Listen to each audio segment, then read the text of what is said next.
We are going, heaven knows where we are going, but we know within, and we will get there. Heaven knows how we will get there, but we know we will. It will be hard, we know, and the road will be muddy and rough, but we'll get there. Heaven knows how we will get there, but we know we will. Oh yeah, yeah, oh yeah, yeah, oh yeah, yeah, oh yeah, yeah, oh yeah, yeah, yeah, yeah, oh yeah, yeah, yeah, yeah, oh yeah, yeah, yeah, yeah, oh yeah, yeah, yeah, yeah.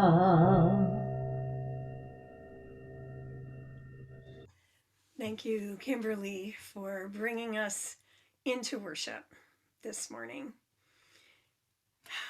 We are going, and heaven knows where we're going.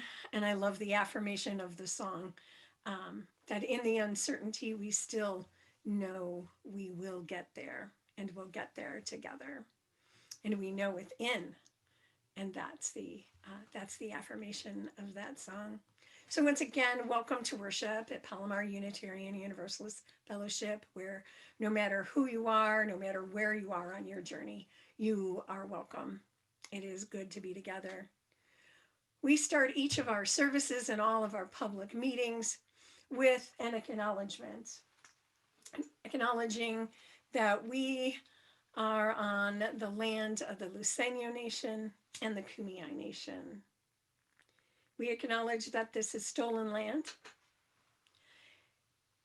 and that this is a gesture that we do not to be performative, but transformative as we look for ways to continue to deepen into the justice issues that our Native siblings face.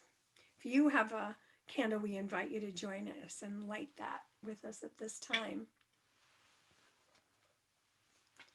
So again, a breath. We invite the bell 3 times. Once for those who have come before, once for those who are with us now, and once for those who will follow.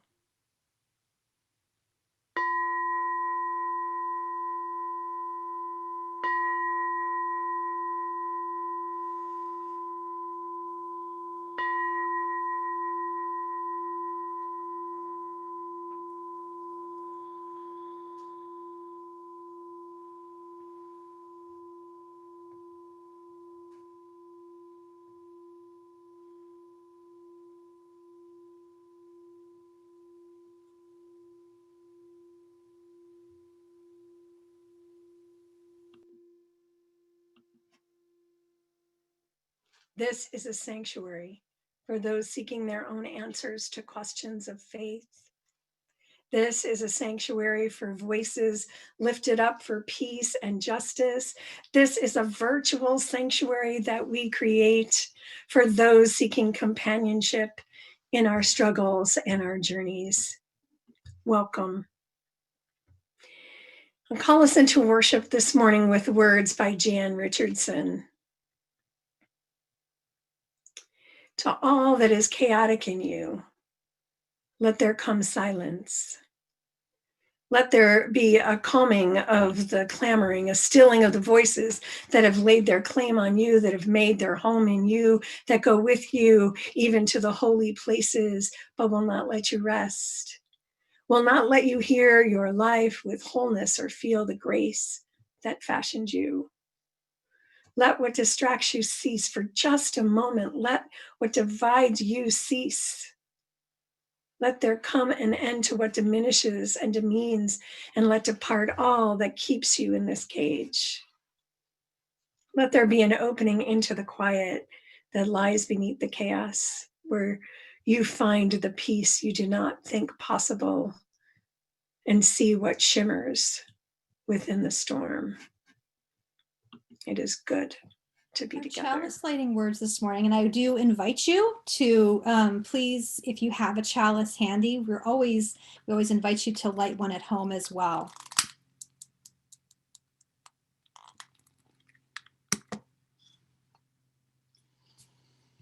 Our chalice lighting words this morning are by the poet Seamus Heaney from Ireland. It's called The Cure at Troy. Human beings suffer. They torture one another. They get hurt and get hard. No poem or play or song can fully right a wrong inflicted and endured. History says, don't hope on this side of the grave, but then, once in a lifetime, the longed-for tidal wave of justice can rise up, and hope and history rhyme. So hope for a great sea change on the far side of revenge. Believe that a further shore is reachable from here. Believe in miracles and cures and healing wells. Call miracle self-healing, the utter self-revealing double take of feeling. If there's fire on the mountain and lightning and storm, and a God speaks from the sky, that means someone is hearing the outcry and the birth cry of new life at its term. It means once in a lifetime that justice can rise up and hope and history rhyme.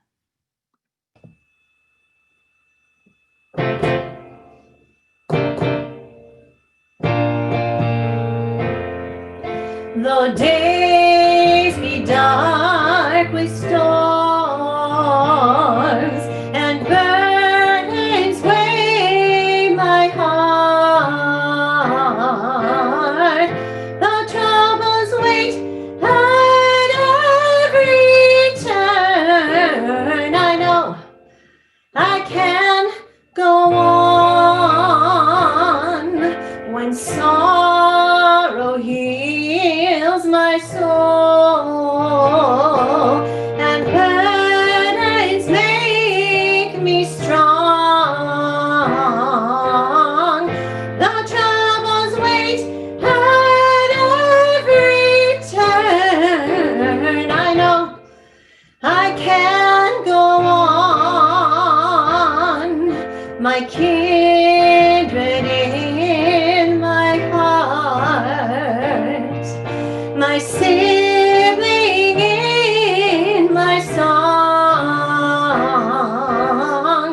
The troubles wait at every turn. I know I can go on, and though the journey is long, the destination is near.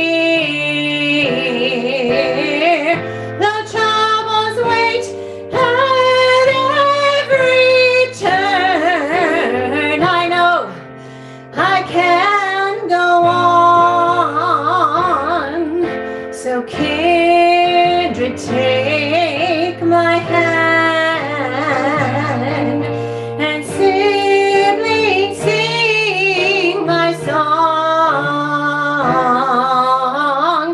When hope awaits at every turn, I know we will go on.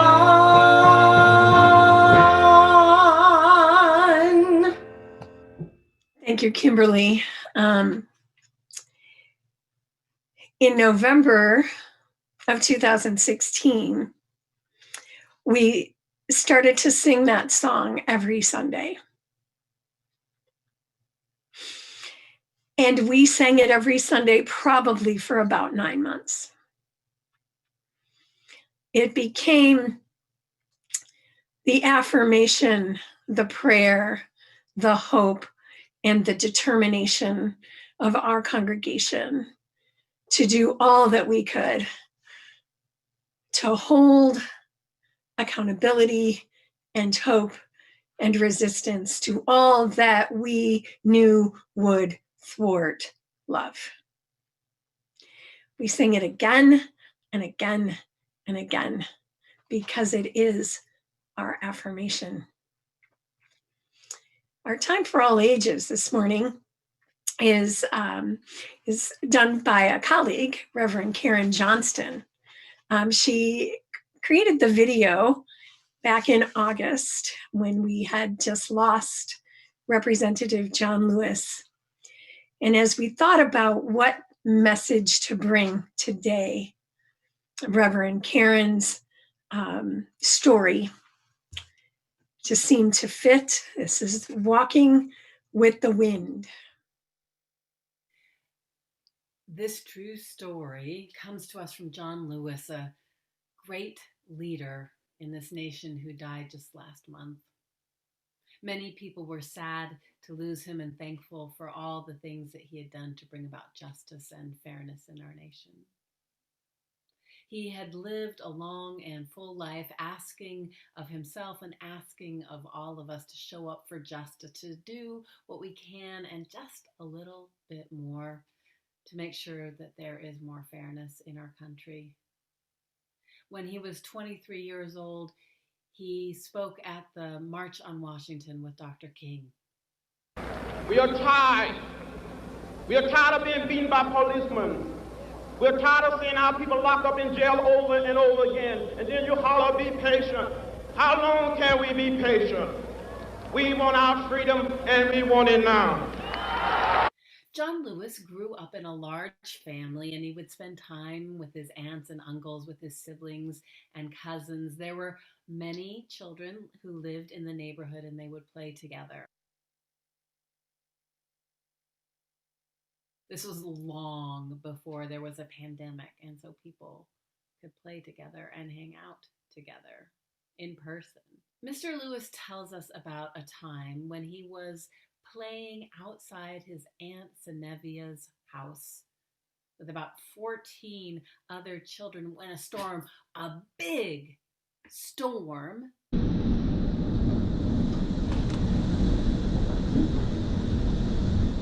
arrived. A kind of storm that made him and everyone else afraid. I'm going to tell a story from his perspective, so it's like him talking. So when I say I, it really means John. Aunt Zenevia was the only adult around, and as the sky blackened and the wind grew stronger, she herded us all inside. Her house was not the biggest place around, and it seemed even smaller with so many children squeezed inside. Small and surprisingly quiet. All of the shouting and laughter that had been going on earlier outside had stopped. The wind was howling now, and the house was starting to shake, and we were scared. Even Aunt Zenevia was scared. And then it got worse. Now the house was beginning to sway, and the wood plank flooring beneath us began to bend, and then a corner of the house began lifting up. I couldn't believe what I was seeing. None of us could. This storm was actually pulling the house towards the sky with us in it. That was when Aunt Zenevia told us to clasp hands. Line up and hold hands, she said, and we did as we were told. And then she had us walk as a group towards the corner of the room that was rising. From the kitchen to the front of the house we walked, and the wind was screaming outside, and sheets of rain were beating on the tin roof.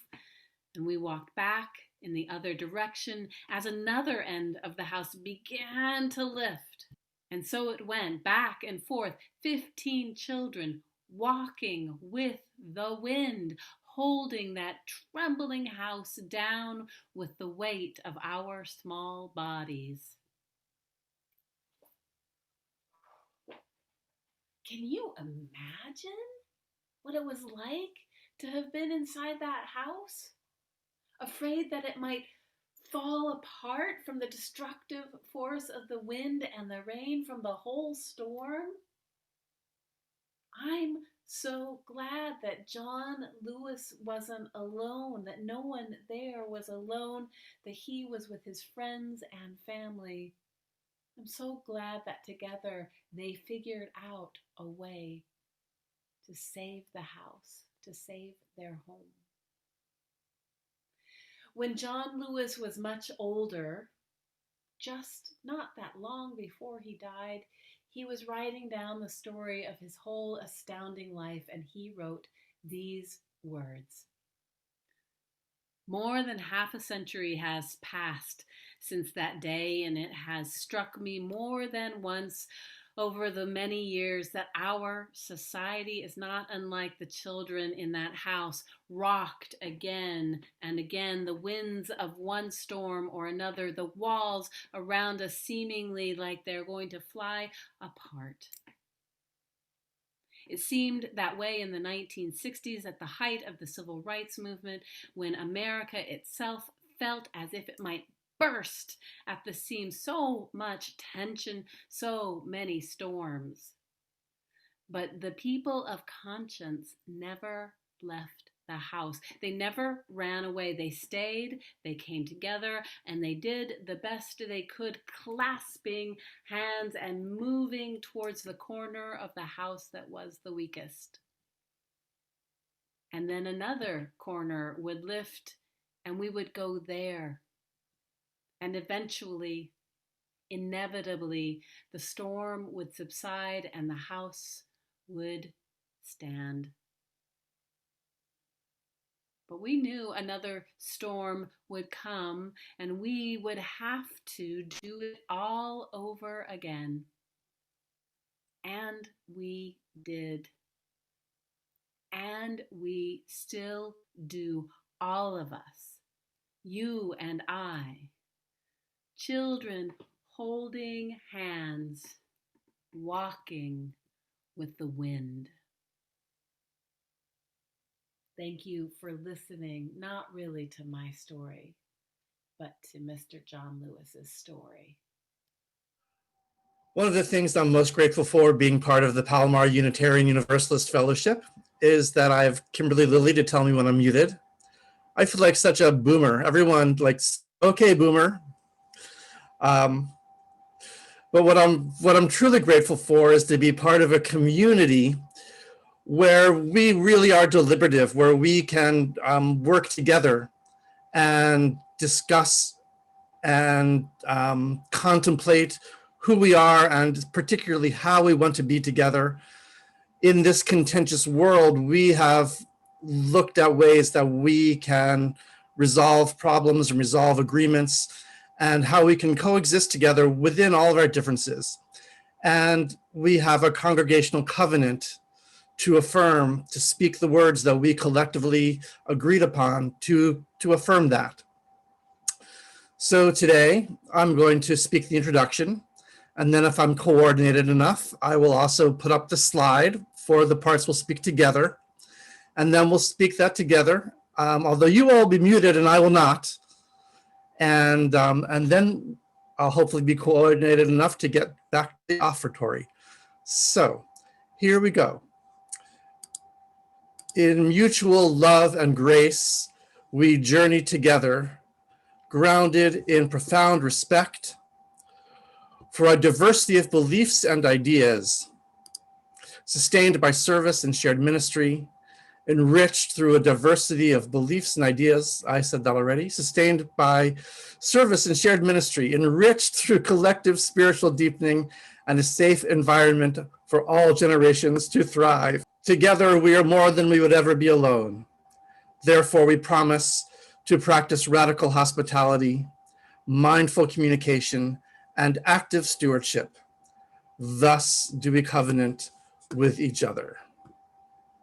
We also gather each week to affirm our community by acknowledging all that we share with one another, our time, our talents, and our resources. We live our values by sharing half of the undesignated collection with a local nonprofit organization. This quarter, the plate share goes to the California Indian Culture and Sovereignty Center. The CICSC fosters collaborative research and community service relations between the faculty, staff, and students of Cal State San Marcos and members of tribal communities for the purpose of developing and conducting research projects that support the maintenance and sovereignty and culture within those communities. If you are currently in a position to give or to continue making your pledge payments, there are several ways to do that, even in the midst of shelter in place. You can write a check and mail it to our office, or check in with our office administrator to find out how to set up auto payments or pay through our database. Or it is very easy to donate through text to give. See the instructions on the screen, or if the screen doesn't work, see the instructions in the chat.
That was wonderful singing by Adrienne Anderson and Jennifer Kennard. Thank you.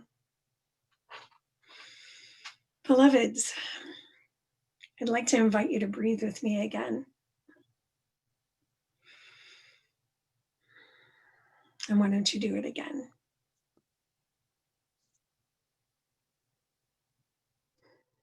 I don't know about you, but I found myself as so often has been the case during pandemic and the uprisings, holding my breath. We exhaled for a bit and then more, holding our breath or breathing so rapidly it has been dizzying. I know you've felt it too. So this morning, I want to create a container for us to just be and breathe together for a moment. I want you to pay attention, if you will, to your body. Whether you're on the couch or on the floor or lying in bed, take a moment and breathe into your body and just notice it, where it sits, how it feels. If you'd like, move your body a little bit in whatever way it feels like it would like to move. Maybe this is my gesture. I have to sometimes remember that I can put my shoulders down, even though it feels like the weight of the world is on it. I can bring them down. So I invite you to do that. Maybe soften your brow. Feel your throat. Just notice your body and notice all that it has been holding. Breathe into it and release. Wake your senses this morning. I invite you to take a look around if you can, if that's available to you, and just look at where you are. Maybe let your eyes gaze on things that bring you pleasure and joy. Dogs, cats, children, art. Just notice. In fact, go ahead and look even behind you. Take in all of it.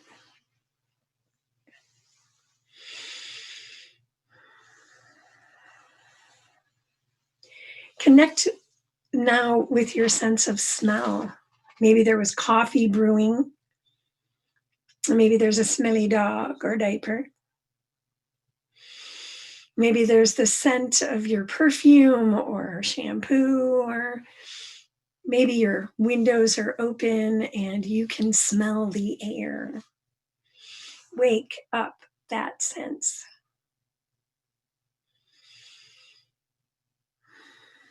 What taste do you have in your mouth? Your coffee, your tea, your water. Wake all of our senses and inhabit our bodies. And take another breath. Feel what your clothing feels like on your arms or in your back, or the quality of the air on your face or hands or whatever is exposed.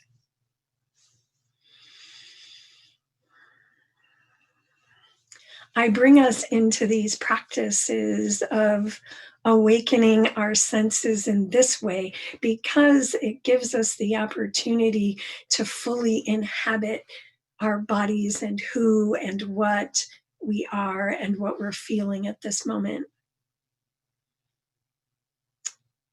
A variety of feelings that we hold in our bodies. Our bodies are just the place our memories call home. Or, as has been said, the body keeps the score.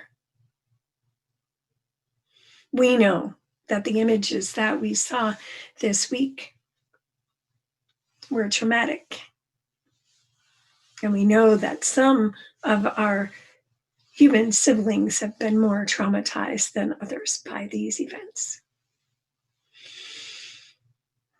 But just be in your body and give it permission to relax. You do not need to take it all on your shoulders. Hold it all on your shoulders. We are holding it together. We are moving through the house, holding it down, holding hands. We are going, heaven knows where we are going, but we know we will, and we know within, and we will get there together.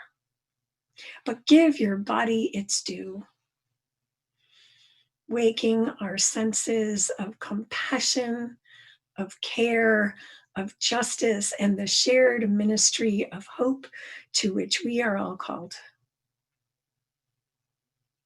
I would like to invite you, if you would like, to go ahead and put in the chat perhaps what it is that you're holding and what it is that you would like to hold together, your joys and sorrows, knowing that in this time of such utter violence and chaos, we are also amidst a pandemic.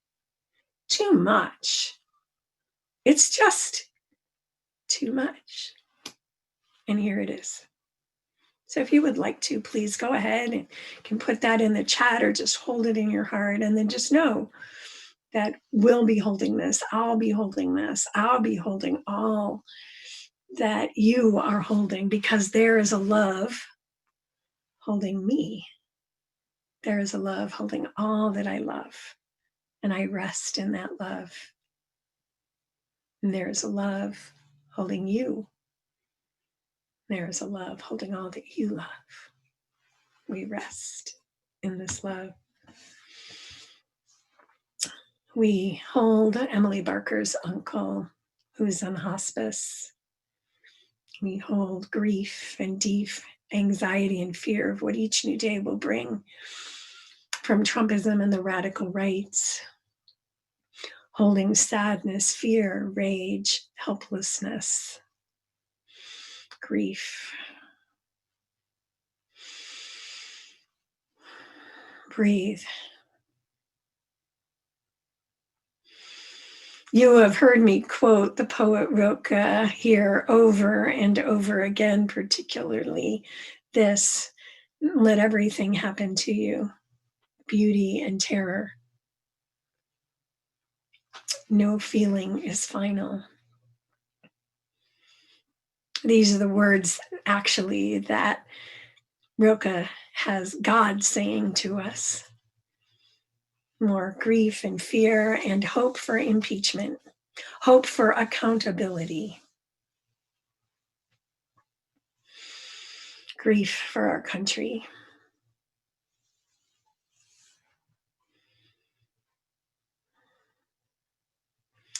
There is a love holding us. There is a love holding all that we love. Know that we indeed are not alone. Joshua, beloved friend, I miss you. Lost all shreds of patriotism in the last 4 years. Watching this republic tear itself apart has been the hardest thing I've had to watch. Yes. Feeling beat down, waiting for hope. Hope for our democracy, our country. We are mourning Sandra Villavicencio, sorry about that, who was, along with her son Mario, became part of our fellowship family as they served food and love to us on our patio with fresh tamales. We hold Sandra and Mario, Sandra who died suddenly this week. We hold the family, Mario, the whole family, in our prayers. More fear and anger and hope for a vaccine. Linda and Bob are holding faith. There's a love that has never broken faith with us. and never will. And it is a radical love. It is not, it is a love that moves, trying to remain sane among all the gaslighting and conspiracy theories. Yes, love and light to Sandra's whole family. And so it is that we document, we put down for us to see and hold gratitude for our community. Another loss for grieving for Sandra. Beloveds, take another breath with me. And remember, you don't have to just take 10 breaths at 10 o'clock. You can be aware that you are breathing at any time. Oh, loss of a dear cousin, Steve Robbins, to COVID. We hold these sorrows, these feelings, these fears, this hope in our hearts. You can continue to put things in the chat. Remember this. You are always and everywhere held in love and mystery deeper than you can know.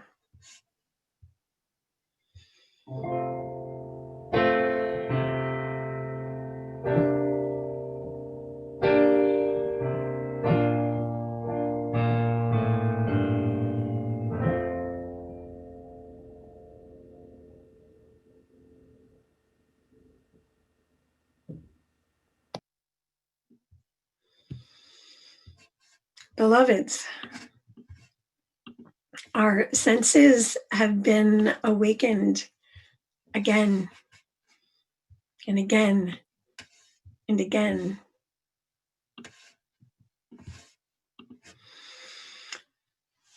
Was this the wake-up call? Was this the wake-up call to end all wake-up calls? We have been shaken to our core by the actions that have been decades in the making. Years brewing, the stock of white supremacy, bones of the oppressed, and privilege and hate and fear simmering and coming to boil, simmering and coming to boil, seasoned with conspiracy theories and alternative facts, finally boiling over, spilling violence all over what was thought to be sacred. What occurred this past Wednesday was white privilege and white supremacy and white rage on display and unchecked. From Standing Rock, where, as Native American writer Stephanie Woodward wrote, "We are unarmed," was a repeated but often futile cry. During just one 10-hour period on November 19th, volunteer physicians and medics attended to the protesters, logged about 300 serious injuries resulting from police measures, including severe lacerations, fractures, and internal bleeding. To white supremacists and neo-Nazis brandishing torches and spewing racism and anti-Semitism in Charlottesville. To the attacks on peaceful Black Lives Matter protesters in a multiracial, multicultural, peaceful march in the very city that was besieged Wednesday, that white nationalists, egged on by a traitorous president and encouraged by his enablers, breached the Capitol last week. The deadly coup attempt that we watched unfold in real time was a long time in coming. It was horrifying. And it was not surprising. Shocking, but not surprising. We knew this, or something terrifying and awful was going to happen. We held our breath for 4 years. And we knew so much damage had already been done, opening wounds, that this would not transition easily. As Black voters moved the country forward to its promise, amidst attempts to disenfranchise them, at a time when Black voters, in particular Black women activists, brought home a victory over hate, refusing to advance an agenda of racism, one commentator said yesterday. Again, this reaction was predictable given the seeds of sedition that have been sown by the president and watered by craven, cowardly opportunists and carried out with frenzied fervor by delusional and dangerous cult followers. The images of the Capitol building breached, barricades broken down, doors and windows smashed, the Senate and House chambers and Senate and offices defiled, reporters beaten, the Nazi garb, filling our screens and feeds and broke our heart, finally 5 dead, filled us with everything that we saw in this chat this morning.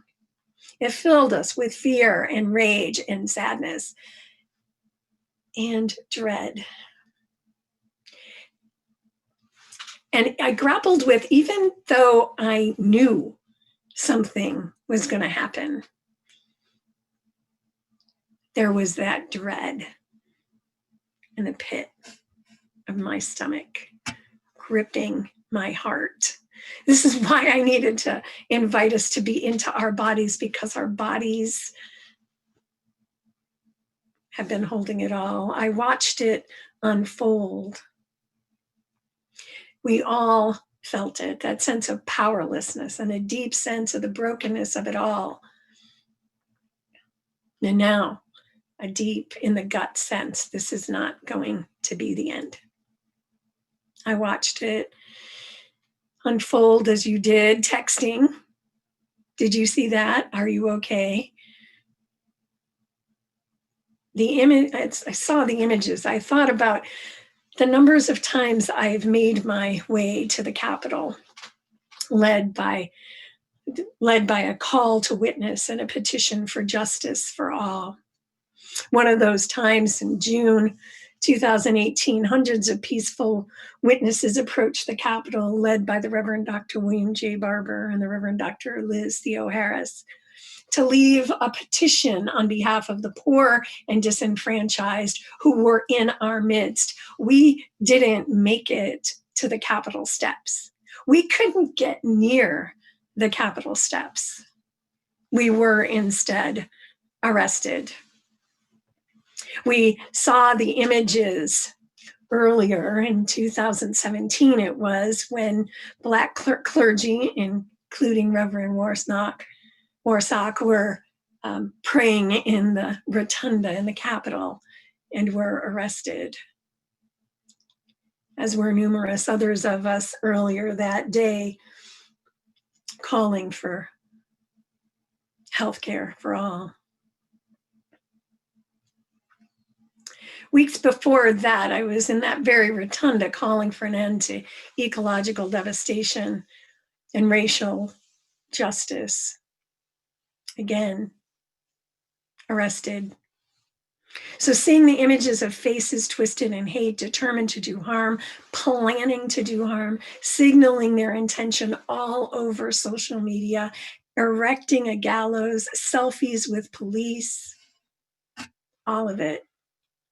One image has become iconic, that of the Reuters photographer Mike Thieler. It shows an image of an insurgent with a Confederate flag slung over his shoulder. Do you know which one I mean?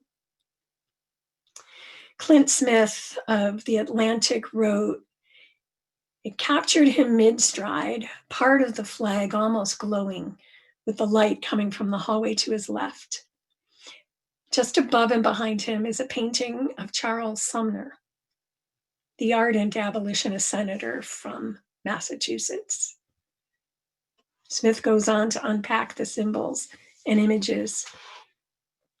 On May 22nd, 1856, Sumner was attacked by Preston Brooks, a pro-slavery member of the House of Representatives from South Carolina, for a speech Sumner had made criticizing slaveholders, including Brooks' cousin, Andrew Butler, a senator representing South Carolina.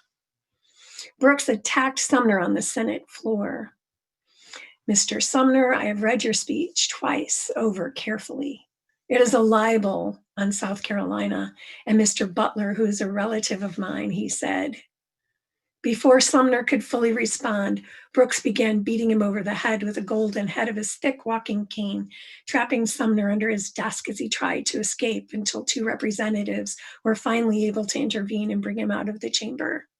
Sumner did not return to the Senate for 3 years and would experience ongoing debilitating pain for the rest of his life.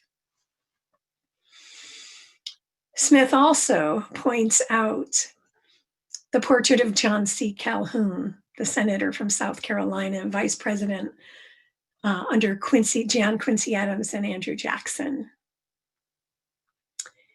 In 1837, Calhoun wrote, "I hold that in the present state of civilization, where two races of different origin and distinguished by color and other physical differences, as well as intellectual, are brought together, the relation now existing in the slaveholding states between the two is, instead of an evil, a good, a positive good."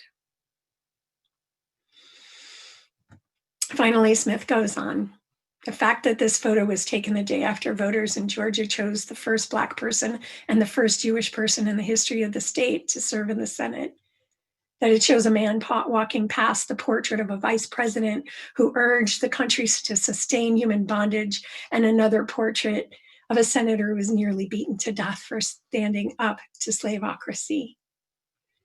This photo," he says, "seems to capture the divide between who we purport to be and who we have actually been. The gap," he said, "between our founding promises and our current reality." And so it is. And now, what, beloveds? What of imagination after insurrection, knowing that indeed it is not over, no aberration this? Reading just this morning that the president of the police union, Federation Union in Chicago, had defended the actions of the rioters, of the mob. What now? What can we imagine, and how can we act? I found myself turning to Afrofuturist justice leader Adrienne Marie Brown, for she, as a science fiction writer, imagines what could be. She wrote on January 7th, "We are in an imagination battle." Actually, she wrote this just before January 7th. I have another piece that I'm going to share with you from her in a minute from that time. "We are in an imagination battle," however, she writes. Trayvon Martin and Mike Brown and Renisha McBride and so many others dead because in some white imagination because they were dangerous. Imagination is people thinking they can go from being poor to a millionaire as part of a shared American dream. Imagination turns brown bombers into terrorists and white bombers into mentally ill victims. Imagination gives us borders, gives us superiority, gives us race as an indicator of ability. I often feel I am trapped inside someone else's imagination, and I must engage my own imagination in order to break free. All organizing is science fiction. We are bending the future together into something we have never experienced. a world where everyone experiences abundance, access, pleasure, human rights, dignity, freedom, transformative justice, and peace. We long for this. We believe it is possible, she ends. This from a Black writer on the forefront of justice movements. This, she says, we believe is possible. Tuesday, I heard the first coo of a dove of the season. And just the day before, Facebook gave me the memory that right around the same time last year, I heard a dove coo, awakening my senses and my imagination, awakening in me that sense of possibility and of hope and of the presence of love. As long as we long and as long as we believe, as long as we can imagine the world that Brown describes, we can hope. We can employ our moral imagination. It will take our collective imagining of what could be. Alicia Garza of Black to the Future and said yesterday, we need to make Black lives matter. We need to understand that racism is not being mean to Black people. It is systemic with rigged rules that protect and exclude, that are entrenched in the story of this nation. But you know that.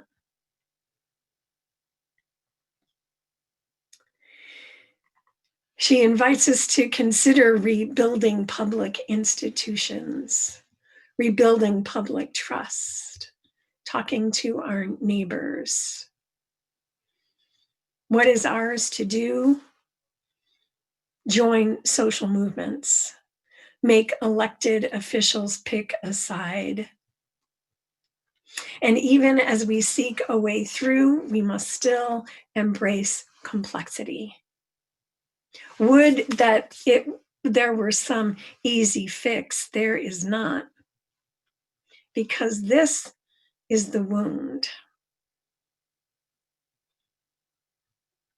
Genocide, colonization, white supremacy.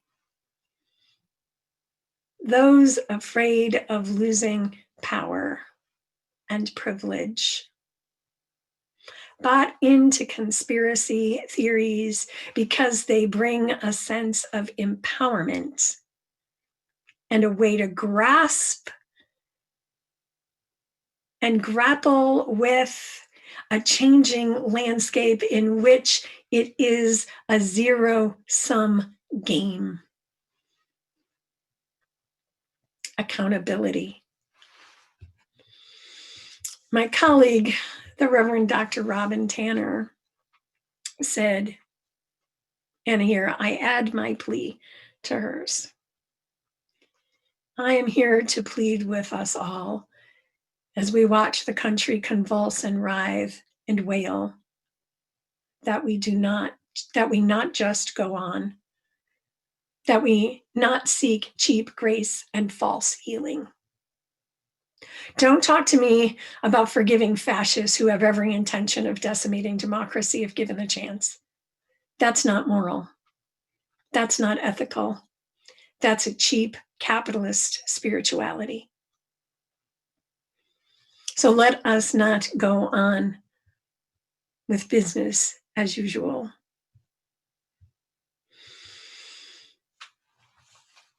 Brown writes, we are a species before we are a nation. After warriors, organizers, storytellers, dreamers, all of us are healers. The healing path is humility, laughter, truth, awareness, and choice. A scab is a boundary on territory between what is within and what is without. When the line has been breached, stop picking at the scab. It slows the healing until we are dead. And even when we are exhausted and faithless, we fight for life. We are our only relevant hope. We are our only possible medicine. A body is always a body, wounded, festering, healed, healing. We choose each day what body we will shape with the miraculous material we are gifted. Let us finally, she enjoins, let us finally attend to the wound. Let us finally name the violence. Let us finally break the cycle of supremacy. Let us finally choose ourselves whole. Let us finally love ourselves whole. Beloveds, though days be dark with storms and burdens fill our soul, I know that we can go on.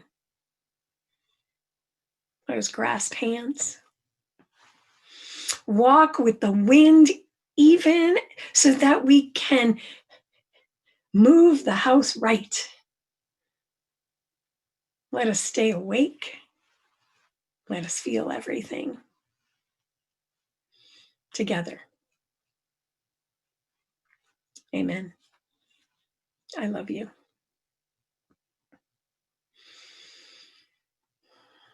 As we go forth knowing that while there is so much work to do, we have a faith that calls us and guides us. And we have the possibility for an awakened world. Please join me in our chalice extinguishing words. Although we extinguish this flame, we carry in our hearts the light of truth, the warmth of community, and the fire of commitment until we are together again. Friends, this is an invitation for you, for us, to come and go with me to that land. Kimberly, will you sing for us? We will sing with you. Beloveds at home, Come and go with me to that land. Come and go with me to that land. Come and go with me to that land where I'm bound, where I'm bound. Come and go with me to that land. Come and go with me to that land. Come and go with me to that land where I'm bound. There'll be freedom. There'll be freedom in that land. There'll be freedom in that land. There'll be freedom in that land where I'm bound, where I'm bound. There'll be freedom in that land. There'll be freedom in that land. There'll be freedom in that land where I'm bound. There'll be justice. There'll be justice in that land. There'll be justice in that land. There'll be justice in that land where I'm bound, where I'm bound. There'll be justice in that land. There'll be justice in that land. There'll be justice in that land where I'm bound. They'll be singing. They'll be singing in that land. They'll be singing in that land. They'll be singing in that land where I'm bound, where I'm bound. They'll be singing in that land. They'll be singing in that land. They'll be singing in that land where I'm bound.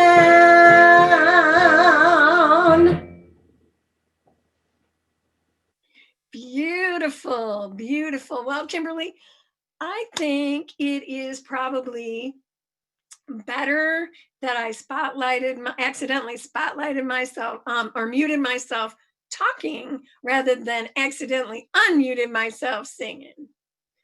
You know, because Some would agree. I am so grateful for all of you. Now, our connection with one another needn't end now. In fact, we can deepen our connection with one another by coming on in and joining us on our virtual patio. I'm going to put a link into the chat, and that's going to give you the link to where we can, how you can come into our Zoom meeting. I have an announcement to make, and that is that you are all invited and encouraged to attend our congregational meeting on January 24th at 2 o'clock, where we will do the business of the congregation, which is an important part of how we live the mission of our congregation to nurture mind, body, and spirit, to foster peace, justice, and compassion, to care for earth and the life it sustains, and to build the beloved community. So it's in the chat. In a minute, we're going to have a graphic up there. In the meantime, we're going to take a little bit of a break. We're going to come back in about 10 minutes, 11:02. So we see whenever 10 minutes from that is, that'd be about 11:12, 11:15, right? And then we'll have some time to go into breakout rooms and visit for a little bit. So how does that all sound? Are we? Let's come and go with me one more time. What do you think? Okay. Such enthusiasm. Come and go with me to that land.